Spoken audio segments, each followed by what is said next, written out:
जय श्री हरि। आज हम श्रवण करेंगे श्रीमद् भागवत के चौथे स्कंद के अध्याय 1, 2 और 3 का। चलिए शुरू करते हैं। मैत्री जी बोले, हे विदुर जी, अब संसार की सृष्टि का वृत्तांत सुनाइए। ब्रह्मा जी से मरीचि नामक एक पुत्र उत्पन्न हुआ। मरीच के कश्यप एवं कला नामक 2 पुत्र हुए। फिर उनके संतानें हुई।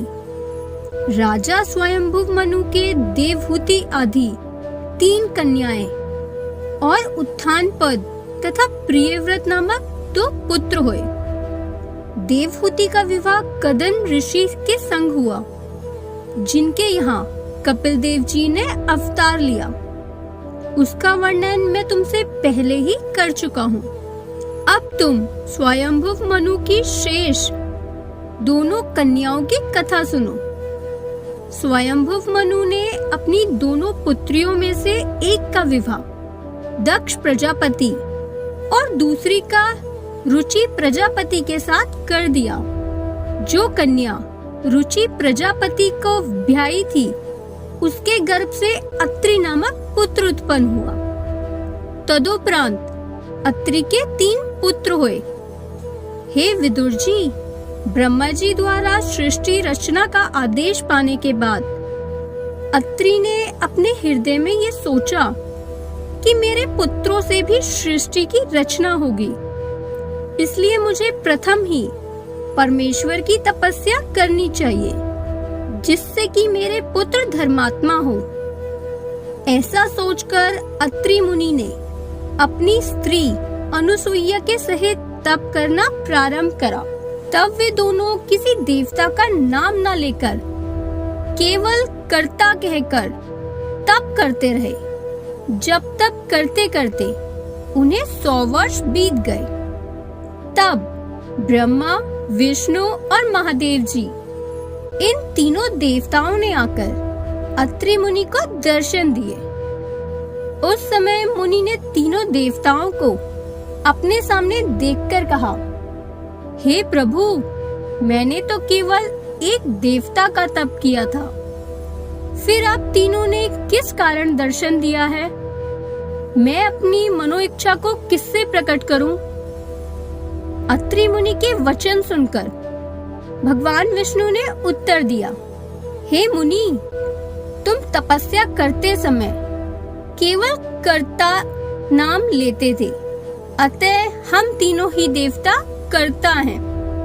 हम में से प्रत्येक ने एक एक कार्य, उद्भव, स्थिति और प्रलय बांट रखा है।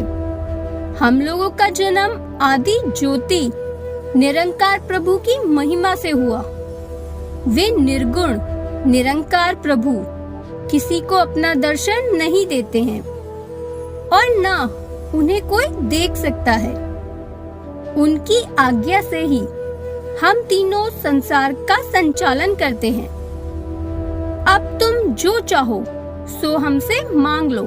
अत्रि मुनि दंडवत प्रणाम करते हुए बोले, हे प्रभु, मैं भाग्यवान एवं धर्मात्मा पुत्र चाहता हूँ। अत्रि मुनि की इच्छा अनुसार वरदान देकर तीनों देवता अपने अपने लोक को चले गए। तदंतर अत्रि मुनि को विष्णु भगवान की कृपा से दत्तात्रेय, शंकर जी के आशीर्वाद से दुर्वासा एवं ब्रह्मा जी के वरदान से चंद्रमा नामक 3 पुत्र उत्पन्न हुए। उन तीनों में दुर्वासा क्रोधी स्वरूप तथा आंखें खोले हुए उत्पन्न हुए। इनके भी अनेक संतानों की उत्पत्ति हुई। इतनी कथा सुनकर मैत्री जी बोले, हे विदुर जी, स्वयंभुव मनु की दूसरी कन्या का यह वृतांत मैंने तुम्हें सुनाया। अब तुम तीसरी कन्या, जो दक्ष प्रजापति को ब्याही थी, उसका हाल सुनाओ। दक्ष प्रजापति द्वारा उसके गर्भ से 60 कन्याओं की उत्पत्ति हुई। उनमें सती नाम की कन्या का विवाह शंकर जी से हुआ। विदुर जी ने यह कथा सुनने के बाद मैत्री जी से पूछा, हे महात्मन, सती ने अपना शरीर कैसे त्यागा, उसका भी वर्णन कीजिए। तब मैत्रेय जी बोले, सती से विवाह होने के उपरांत एक दिन शंकर जी बहुत से देवताओं तथा ऋषि मुनियों समेत पितामह ब्रह्मा जी की सभा में बैठे थे। उसी समय वहां दक्ष प्रजापति भी आ गए। सब लोगों ने उठकर उन्हें बड़ा सम्मान करके बिठाया, परंतु शिवजी उस समय नारायण जी के ध्यान में अपने नेत्र बंद किए हुए बैठे थे। इसलिए दक्ष प्रजापति के आगमन पर शिवजी ने उनका सम्मान नहीं किया। उस समय शिवजी का ऐसा अभद्र व्यवहार देखकर दक्ष प्रजापति बड़े क्रोधित होकर कहने लगे, लोग इनको विवेकशील, तपस्वी और सत्यवान कहते हैं। यह बात झूठ है। देवताओं ने वृथा ही इनका नाम महादेव रख दिया। मुझसे बड़ी गलती हुई जो ब्रह्मा जी के कहने से मैंने अपनी कन्या का विवाह इनके साथ कर दिया। मेरी पुत्री से विवाह होने के कारण ही इनकी प्रतिष्ठा अधिक बढ़ गई है। देखो इन्हें कितना अहंकार है कि मेरे दामाद होते हुए भी इन्होंने मेरे लिए प्रणाम नहीं किया। मैंने बड़ी भूल की जो अपनी कन्या इनको ब्याह दी। यह वैसा ही कार्य बन गया जैसे किसी शूद्र को कोई व्यक्ति वेद की शिक्षा दे देता है। इस तरह बहुत से दुर्वचन कहने के बाद दक्ष प्रजापति ने उसी सभा में खड़े होकर ब्रह्मादिक देवताओं एवं ऋषि मुनियों के सामने महादेव जी को श्राप दिया कि आज से किसी भी यज्ञ में इन्हें भाग ना मिले। दक्ष प्रजापति का श्राप सुनकर शंकर जी ने कुछ भी उत्तर नहीं दिया और वे उसी प्रकार श्री नारायण भगवान के ध्यान में बैठे रहे। तत्पश्चात जब दक्ष प्रजापति श्राप देकर अपने घर को चले, उसी समय नंदीगण ने अपने मन में सोचा कि हमारे भोलेनाथ महादेव जी को इस ब्राह्मण ने बिना विचारे ही श्राप दे दिया। इसलिए मैं इसको एवं समस्त ब्राह्मणों को ये श्राप देता हूँ कि ब्राह्मण लोग वेद पुराण पढ़ने पर भी वृद्धावस्था में विचारहीन हो जाएंगे और पाठ पूजा तथा जप तप का फल दूसरे लोगों को धन लेकर बेच दिया करेंगे और वे प्रणाम न करने पर भी सबको आशीष दे दिया करेंगे तथा धर्म अधर्म का विचार न करके सबके यहाँ भोजन कर लिया करेंगे। हे विदुर, नंदीगण के इस श्राप को सुनकर उसी सभा में बैठे हुए भृगु ऋषि क्रोधित होकर नंदीगण से बोले, हे नंदी, दक्ष प्रजापति द्वारा अपराध करने पर समस्त ब्राह्मणों को श्राप क्यों दिया? इसलिए मैं भी शिव भक्तों को ये श्राप देता हूँ कि वे मदिरा पान करेंगे एवं अपने देह पर भस्म मला करेंगे। वे अपने श्रवणों में बड़े बड़े छिद्र करके मुद्रा पहना करेंगे, अर्थात शिवजी सदृश ही योगी रूप धारण करेंगे और पूजा पाठ आदि का कोई फल उनको नहीं मिलेगा। इस प्रकार श्राप दिए जाने के पश्चात जब दक्ष प्रजापति ने घर जाकर अपने हृदय में यह सोचा कि मैंने देवताओं एवं ब्राह्मणों की सभा में ऐसा श्राप दिया है कि शिवजी को यज्ञ का भाग न दिया जाए, इसलिए इस कार्य का प्रारंभ पहले मुझे ही करना चाहिए। जब मैं अपने यहाँ यज्ञ करके सब देवताओं, ऋषि मुनियों और ब्राह्मणों को बुलाऊंगा और शंकर जी को यज्ञ में भाग न दूंगा तो उनका बड़ा अनादर होगा। अतः मेरे इस कृत्य को देखकर फिर कोई भी मनुष्य अपने यज्ञ में शंकर को भाग न देगा। ऐसा दृढ़ विचार करके दक्ष प्रजापति ने सब देवताओं, दैत्यों ब्राह्मणों एवं ऋषि मुनियों को निमंत्रण भेजकर यज्ञ की तैयारी की। मैत्री जी बोले, हे विदुर जी, दक्ष प्रजापति के निमंत्रण भेजने पर समस्त देवता, दैत्य, ऋषि मुनि, ब्राह्मण, गंधर्व अपनी अपनी स्त्रियों के सहित सुंदर वस्त्रालंकारों से सुसज्जित होकर अपने अपने विमानों पर बैठ गाते बजाते हुए उस यज्ञ में भाग लेने के लिए चले। तभी उनके विमानों की घनघनाहट सुनकर सती ने शंकर जी के गणों से पूछा, हे शिव गणों, ये आकाश मार्ग में कैसी भीड़ भाड़ दिखाई दे रही है? उनके पूछे जाने पर गणों ने उत्तर दिया, हे माता, आपके पिता दक्ष प्रजापति ने यज्ञ रचाया है।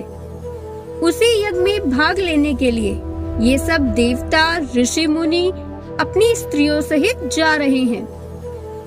यह सुनकर सती जी बहुत ही उदास होकर सोचने लगी कि मेरे पिता ने अन्य सब लोगों को तो निमंत्रण किया है, परंतु मुझे और शिव जी को निमंत्रण न देकर अपमानित किया है। तत्पश्चात सती ने मन में विचार किया कि शायद कार्य में अधिक व्यस्त रहने के कारण वे हमें बुलाना भूल गए हों। इसलिए माता, पिता, गुरु तथा मित्र के यहाँ बिना बुलाए जाने में भी कोई दोष नहीं होता है।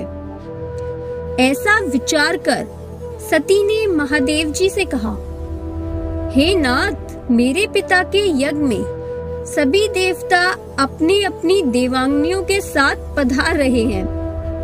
वे शायद अधिक कार्यव्यस्त रहने के कारण हमें बुलाना भूल गए हैं। वे मेरे पिता हैं, इसलिए उनके यहाँ बिना आमंत्रित किए जाने में भी हमें कोई दोष नहीं है। वहाँ मेरी सभी बहनें अपने अपने स्वामियों के सहित आएंगी।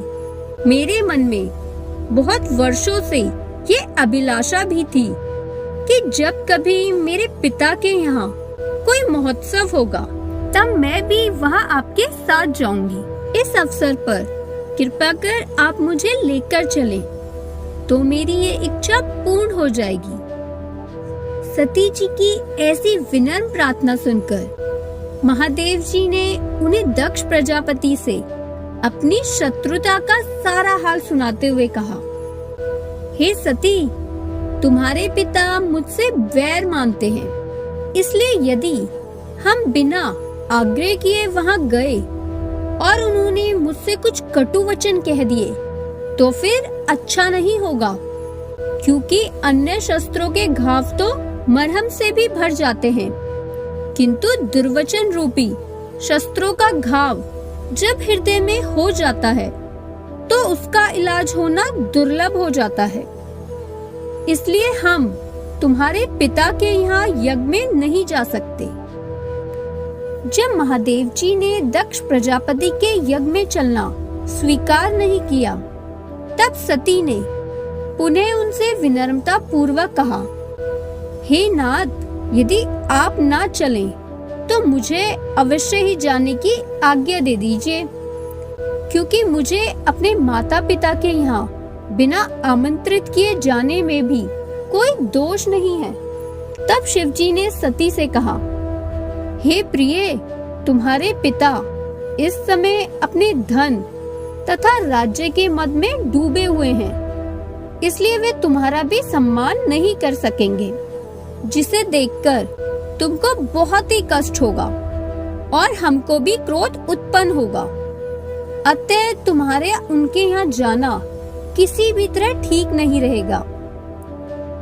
इस प्रकार महादेव जी के समझाने पर भी सती जी को ज्ञान उत्पन्न न हुआ और वे पुनः हाथ जोड़कर कहने लगी, हे प्राणपति, मेरे वहां न जाने पर मेरी अन्य 60 बहनों के आगे मेरा निरादर होगा। वे सदा मुझको लज्जित करती रहेंगी, अतः मेरा वहां पहुंचना बहुत ही आवश्यक है। इसलिए आप मुझे शीघ्र ही आज्ञा प्रदान कीजिए। सती जी के ऐसे हठपूर्वक वचन सुनकर महादेव जी ने हृदय में सोचा कि सती ने आज तक कोई भी काम बिना मेरी इच्छा के नहीं किया है, परंतु आज बहुत हट कर रही है। इससे ऐसा मालूम पड़ता है कि वहां जाने पर इसकी भलाई नहीं है। महादेव ने इसे हरि इच्छा जानकर सती जी से कहा, जो तुम्हारी इच्छा हो सो करो। आज का अध्याय यही संपूर्ण। आगे के अध्यायों को देखने के लिए चैनल को लाइक करें, शेयर करें और सब्सक्राइब करें। जय श्री हरि।